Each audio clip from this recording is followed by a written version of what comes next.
everybody. Let's get started with October November 2024. First question is related to arithmetic progression. There's a formula for that, which you should be knowing. The nth term is equal to a plus d n minus 1. A is the first term and d is the difference between the terms. We are given that a for the fourth term is 15 and the eighth term is 24. I'm going to apply this formula. So 15 equals to a plus d 4 minus 1, which gives us a equals to a plus 3d. That's our first equation. Then we are going to use the eighth term.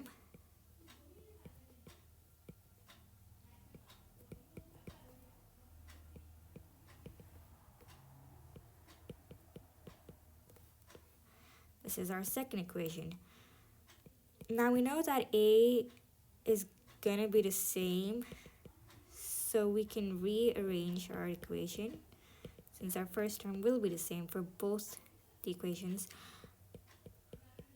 Now we are going to equate them to each other.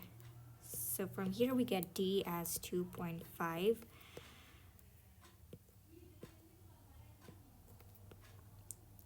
And to find a, I can use either one of them. I'll just use the first one. So a equals to 7.5. The question is asking us to find the 30th term, right?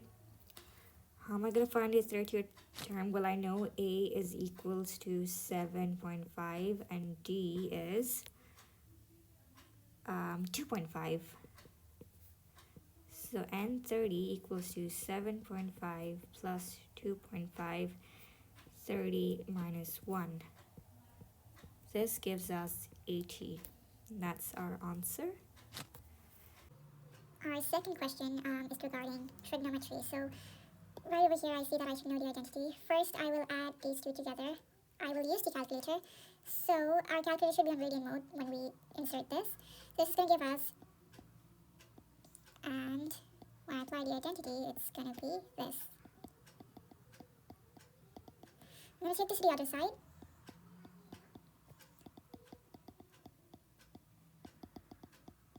I'm going to cross multiply.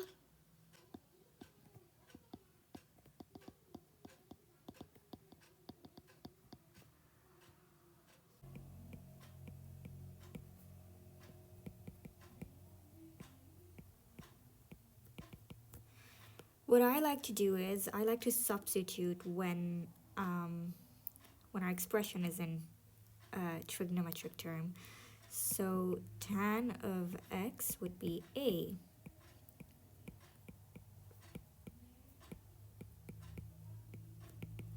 I'm going to use the calculator real quick, and that's going to give me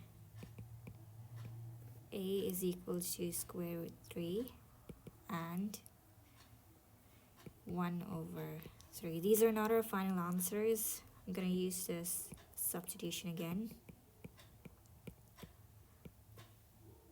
This is going to give me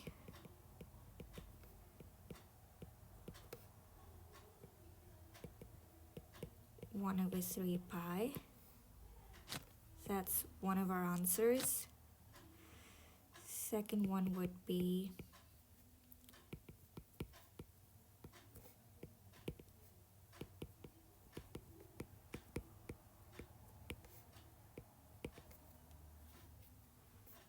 one over 6 pi. Perfect. Question number 3 is about binomial theorem. So I'm going to just rewrite the equation they've given us, which we have to expand. So we have to find the coefficient in the x cube and x raised to the power 4 term.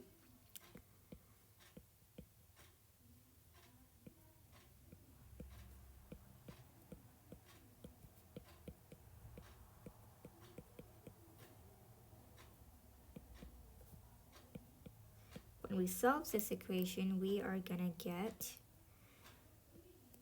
this answer. This is for x cubed. Now we're gonna do it for the x raised to the power fourth term.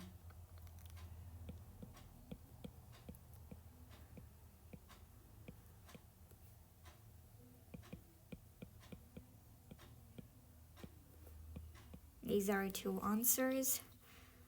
The way I did this was through this formula. 5c, sorry, it's NCR. N is our power, which is basically 5. NCR is multiplied by A, which would be this term. That would be AR B, which is this, N minus R. Now I want the third term, right? So if you notice, our B term is the one that has x in it, right? So I need a term over here. I need a power over here that is equal to 3. And we know n is 5, so n minus r equals to 3. R is equals to 2. That's why I took 2 over here. I did the same for the other part as well. The second part says we have to find the positive value of A. Well, I like to write it down like this. We know the x cubed term and the x raised to the power fourth term. We're just going to use them.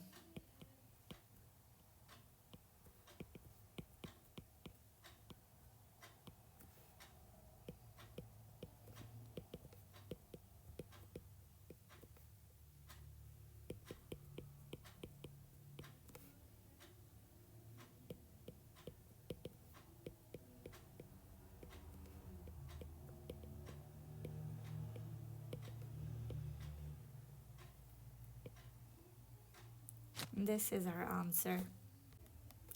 Question number 4 is regarding trigonometry again and quadratic equations. So first what I'm going to do is I'm going to solve this as a quadratic equation.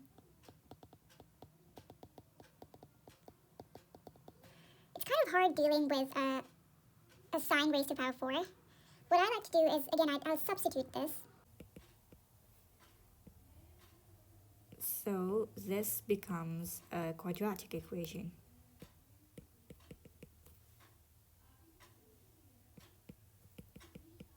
You can also apply the quadratic formula, so that's what I'm going to do right now.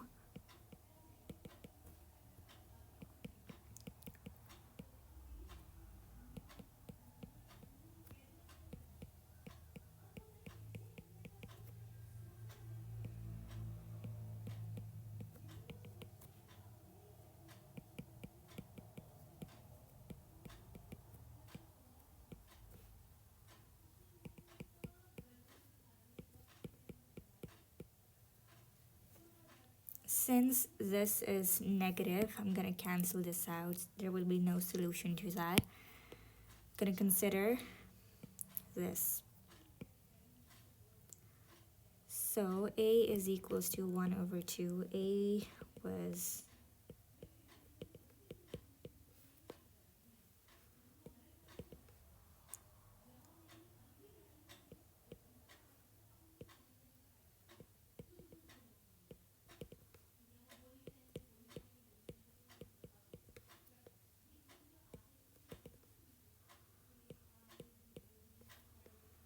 alright, so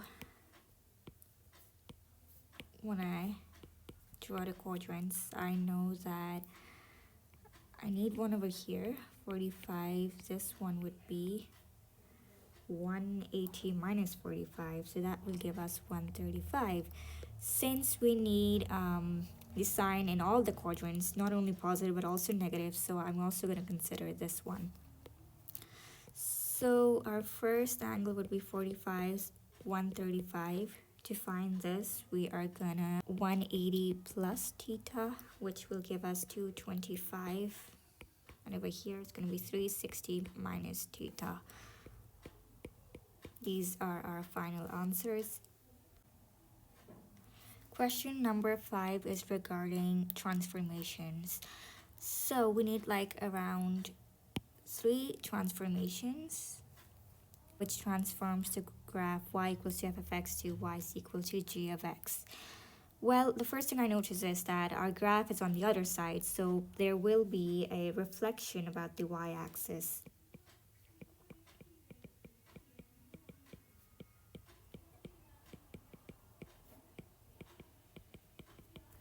If I draw that, it would be like this.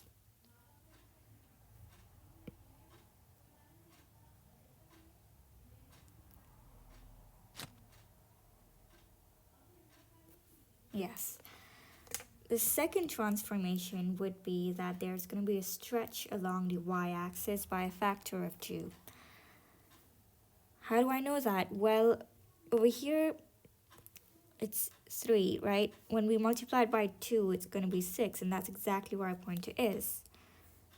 Same goes with this point right over here. 1 will be 1 times 2 is 2. Our point will move over here. So I'm going to write that down.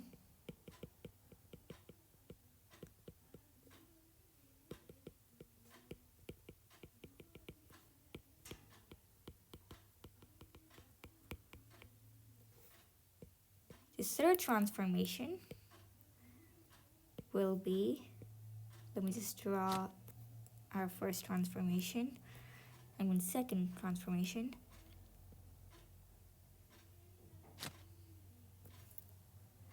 Our last transformation would be our translation. We move 1 unit to the left. That's it. Now, if you know how to write this in an equation form, it would be like, so since there's a stretch along the y-axis, a would be 2f of x. B would, well, since there is a reflection about the y-axis, it's gonna be like this.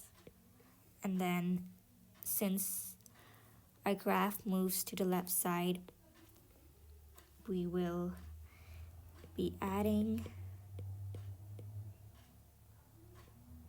1.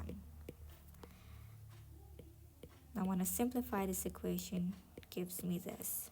So a is equals to 2, b is -1, and c is -1. Question number 6 is about geometric progression. Over here, I can tell that our first term is 10. Okay, so the sum of the first 4 terms of the progression is p, and the sum of the first 8 terms of the progression is q. They've given us an equation right over here, q over p equals to 17 over 16. We need to find the 2 possible values of the sum to infinity.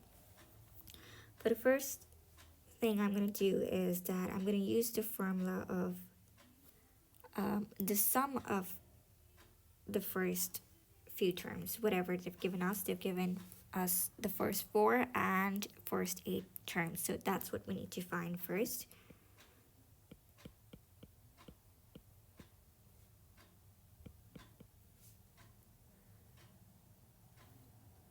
Okay, so q over p is equals to 17 over 16. So q is basically the sum of the first 8 terms.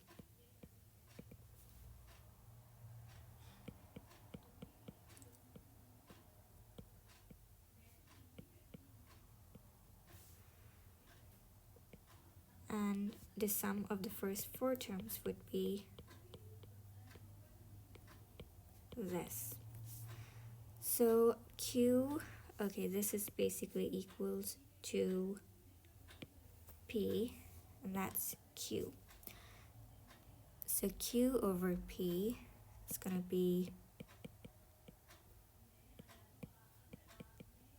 divided by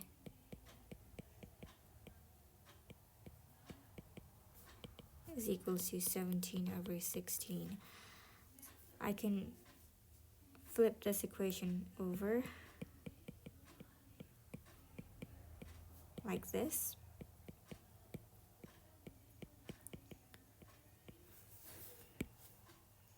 This, and this will get cancelled. 1 minus r raised to the power 8 divided by 1 raised to the power r raised to the power 4 equals to 17 over 16. There's a specific identity that we can use, which goes like this.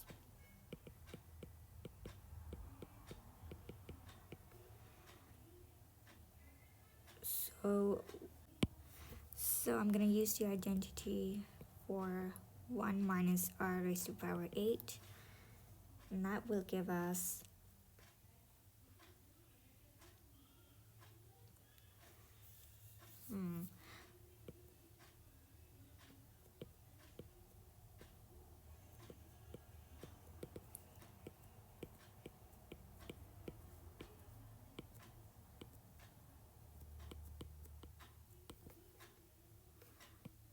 I'm going to substitute it in this equation.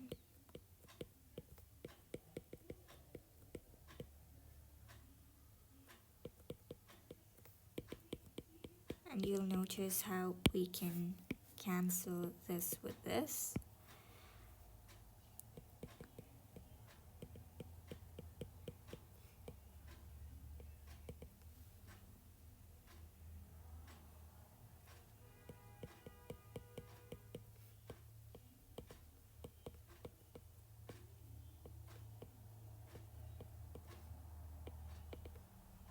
And that's going to give us plus minus 1 over 2. But we're supposed to find the two possible values for the sum to infinity. The formula for that is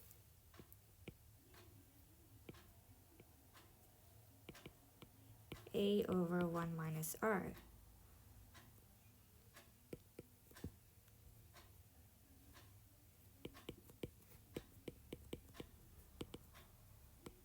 This is our first answer. Second one would be, and that gives us 20 over 3. Moving on, question number 7 is regarding area.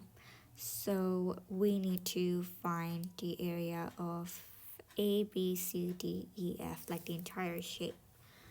I know the area of a sector is 1 over 2 r squared theta. First, I'm going to try to find area of BDO triangle, which is this entire triangle. 1 over 2 sine of, we're given theta as 1.2, so 1.2 multiplied by 20 times 20. That gives us 186. The area of BDO plus DFO will be 186 times 2, which gives us 372.815.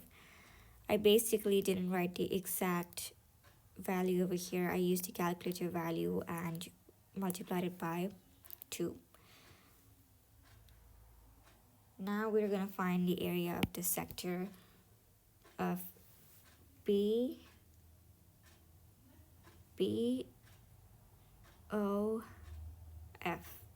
So this entire sector. How am I going to do that? Well, I'm going to apply this formula. Area of sector BOFA equals to 1 over 2 pi minus 1.2 minus 1.2. Since they're like, we have to subtract both of these angles from 2 pi. Multiply by 20 squared. That gives us 776.637.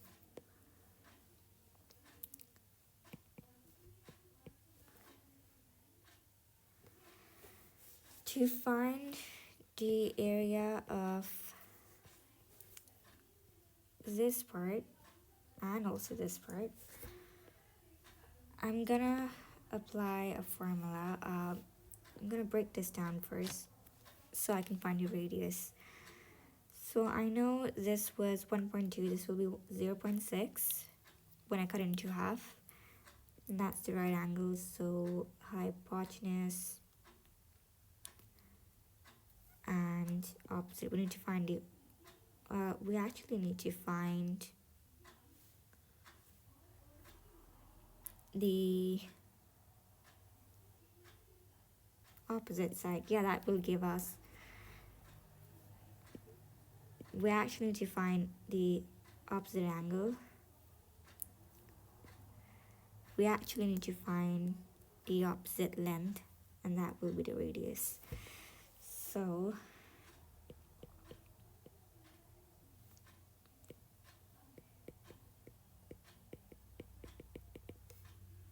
sine of 0.6 equals to xf. I'm going to take that as xf over 20.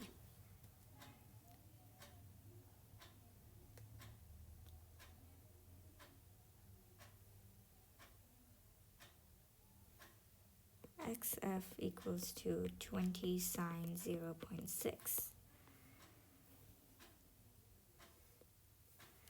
So now 2 pi multiplied by pi r squared over 2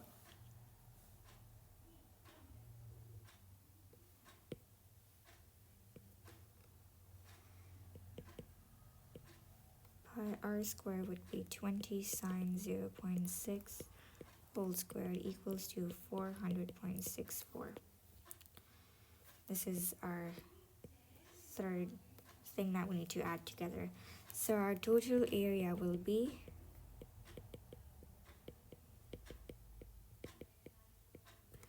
that gives us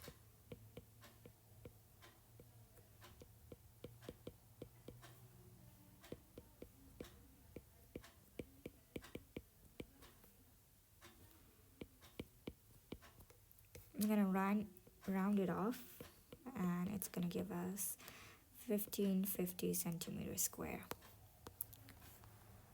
The second part is about, well, they've told us given instead that the area of each semicircle is 50 pi. So the first thing I'll do is 50 pi is equals to pi r squared over 2, since it's a semicircle. And that will give us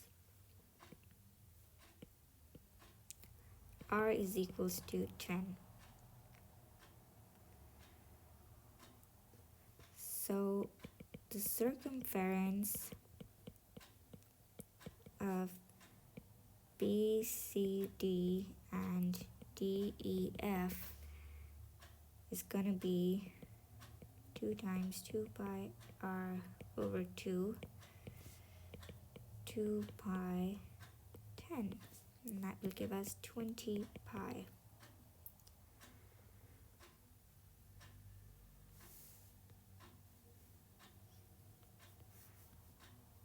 Since our radius is 10 now, we have no idea what this angle is. So for that, I'm gonna make a diagram for myself. It's gonna be 10, 20, and this is what we need to find.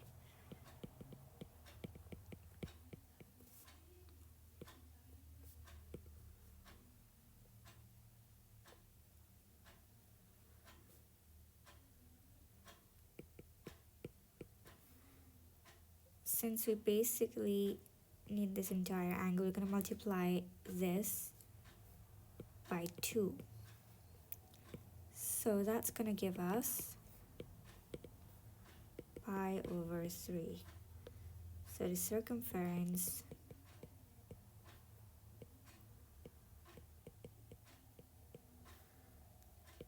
of BOF is equals to RO 20 times 2 pi minus pi over 3 minus pi over 3. Since this is going to be representing pi over 3, that's why we need to do 2 pi minus pi over 3 minus pi over 3. That's going to give us 80 pi over 3. But our final answer will be 20 pi plus 80 pi over 3. And that gives us 140 pi over 3. And that's our final answer. Question number 8 is also a quadratic related question. So we are supposed to express this in a completed square form. The first thing I'm gonna do is take 3 common.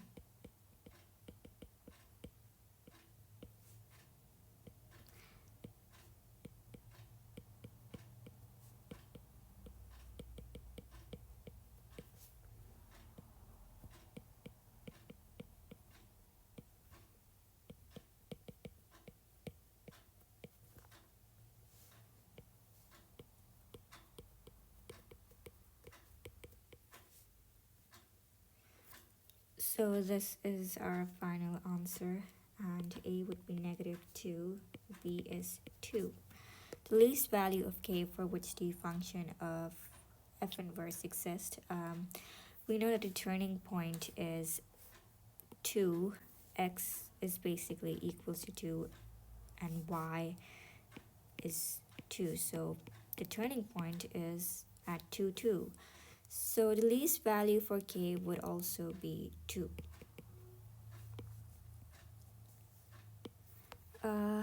Part C, find an expression for f inverse of x.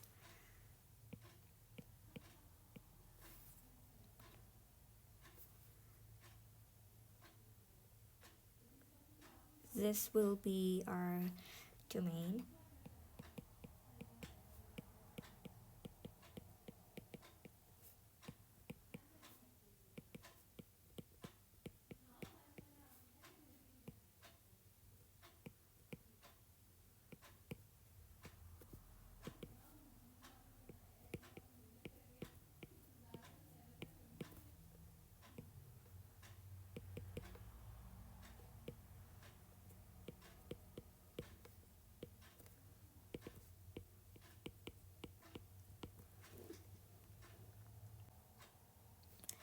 Since our domain for f of x is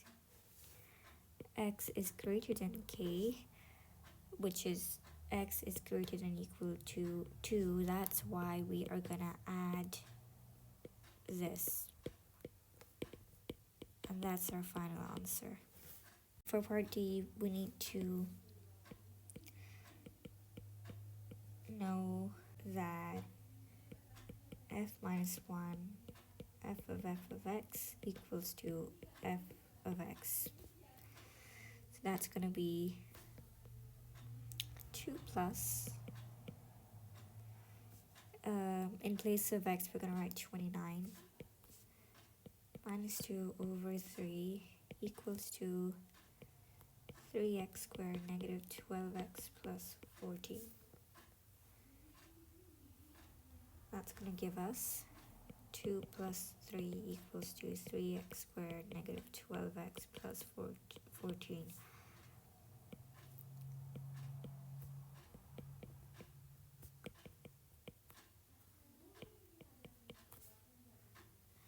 So when we solve this, we're going to get x is equals to 3 and x is equals to 1.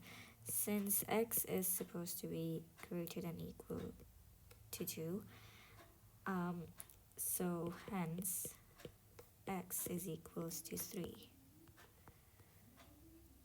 Yes, x is supposed to be greater than 2. For question number 9, we need to find the points of intersection. So I'm gonna equate both these equations. to each other.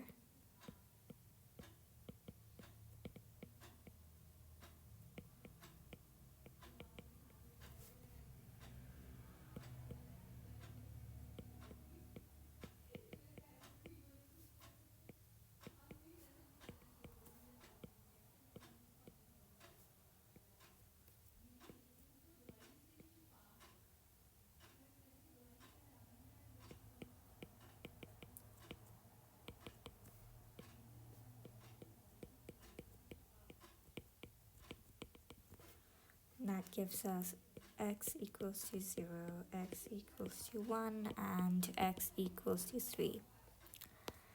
Moving on, find the area of the shaded region. So I need to integrate this first and then this, and then we're going to subtract them to find this area.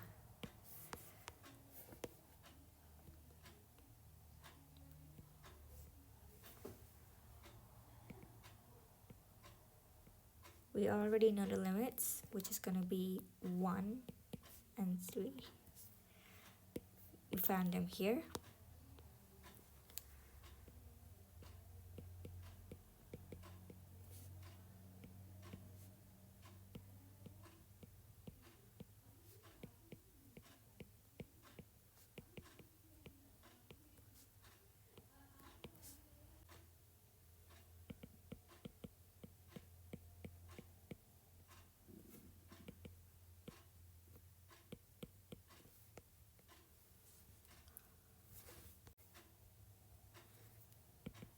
For the other equation, I'm going to do the same and apply the same limits.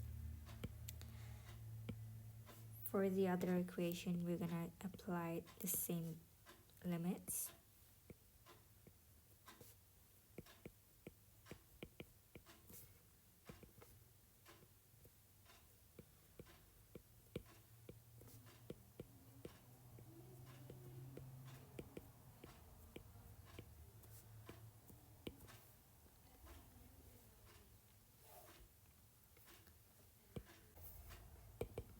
And that gives us 34 over 3. So 14 minus 34 over 3 gives us 8 over 3. That's our answer. Question number 10 is related to circles. So we have a circle with radius 10 which passes through the points A and B. I'm going to draw that out for myself.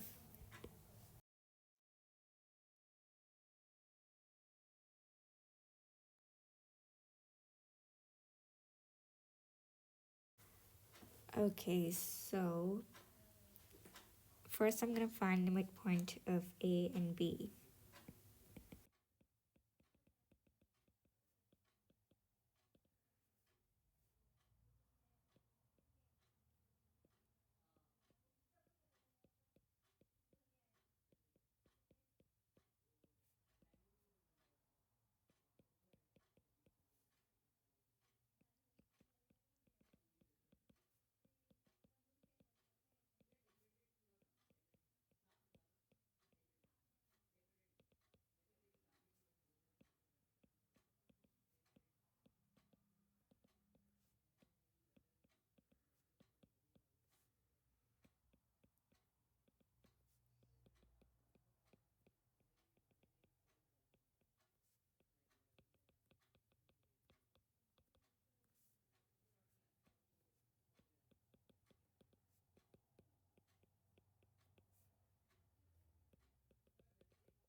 This is how we show that the center of the circle lies on the line y equals to half of x negative 4. For part B, from the equation, I know that x will be, for the center of the circle, our x coordinate would be x and our y coordinate would be half of x negative 4. So I'm going to write it down.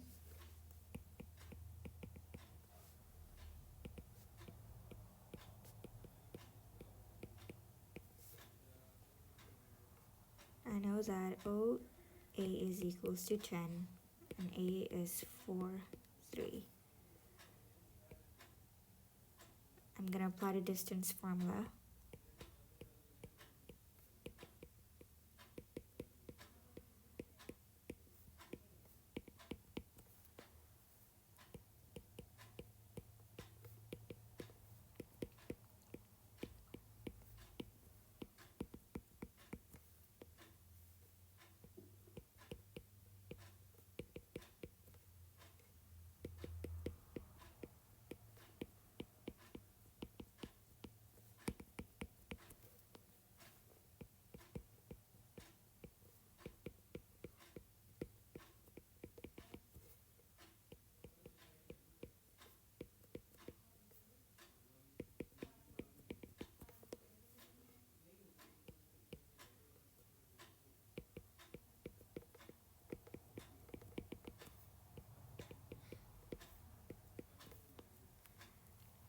Now, since I know the x coordinates, I'm gonna insert them in the equation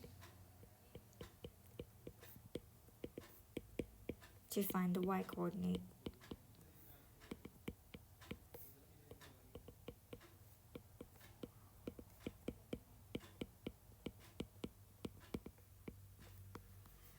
So our first coordinate is -2, -5.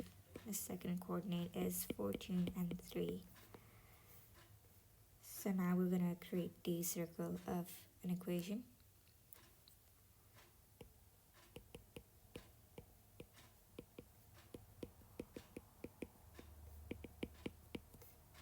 Our second equation would be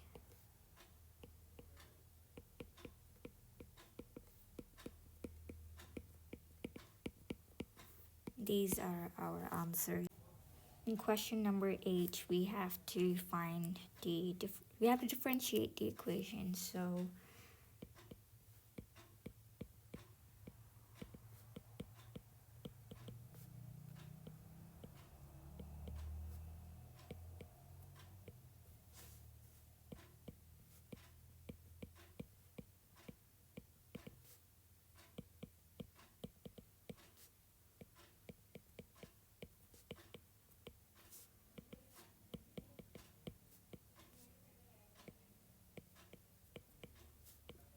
this is our final answer. Second part is dy over dx equals to k over x 1 over 2 -8 of x. Since it's a stationary point, dy over dx will be 0.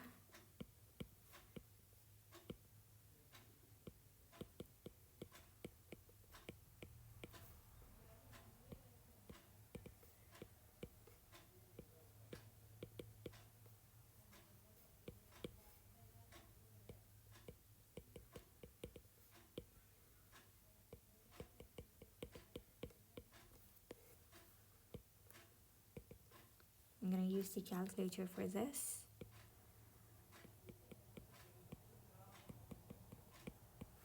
That gives us 0.25. Since we need to also find the y coordinate, so we're going to use the curve equation and insert the x value.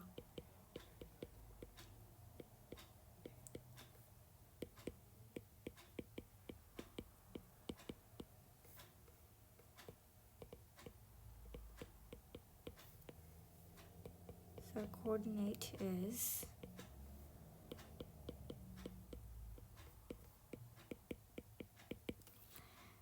to find the nature of the point, we need d square y over dx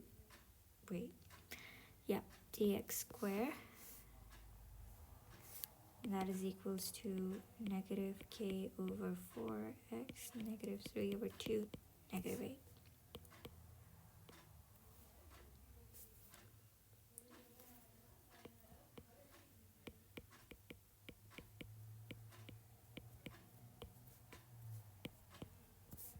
Gives us -12, which is a maximum point since it's less than 0. For part C, point A and B on the curve have x coordinates 0.25 and 1 respectively.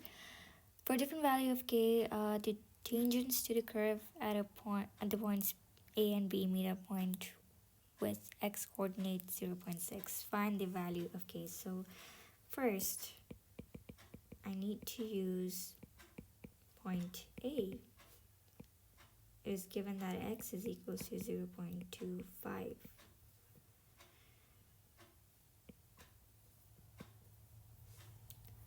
That's gonna be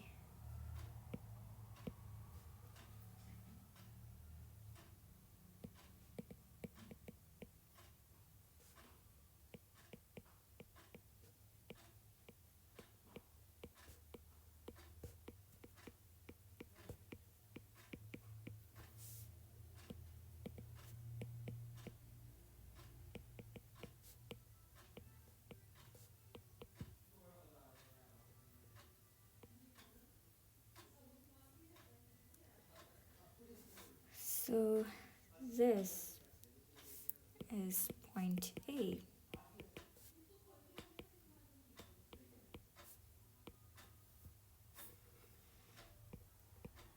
To find the gradient,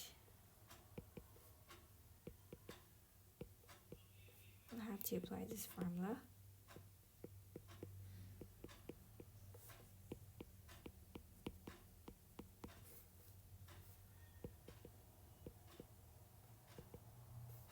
This is the tangent, the gradient of the tangent.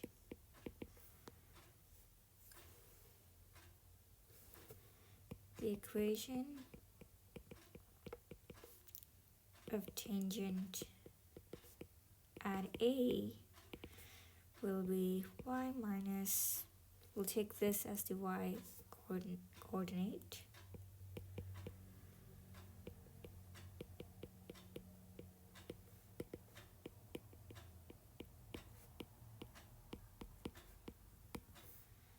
That's going to give me y equals to k minus 2 x minus 1 over 4 plus 1 over 2k plus 7 over 4. That's for point A. For point B now, we know that x is 1. I'm going to put that in the equation.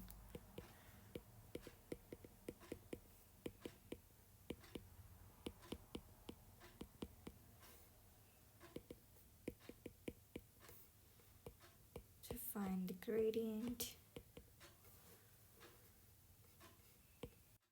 I'll have to use this equation.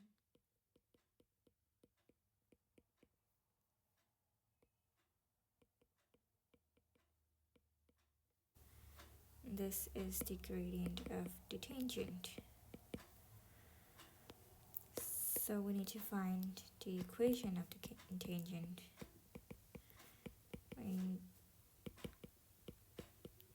At B. So y minus k minus 2 equals to 1 over 2k negative 8 x minus 1. Y is equals to 1 over 2k negative 8 x minus 1 plus k minus 2. This is our second equation. We know that 1 and 2 intersect at x is equals to 0.6.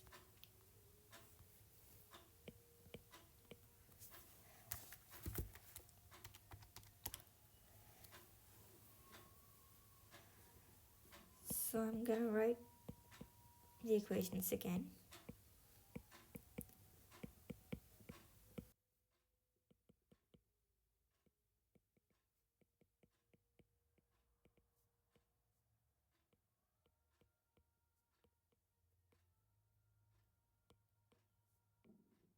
Okay.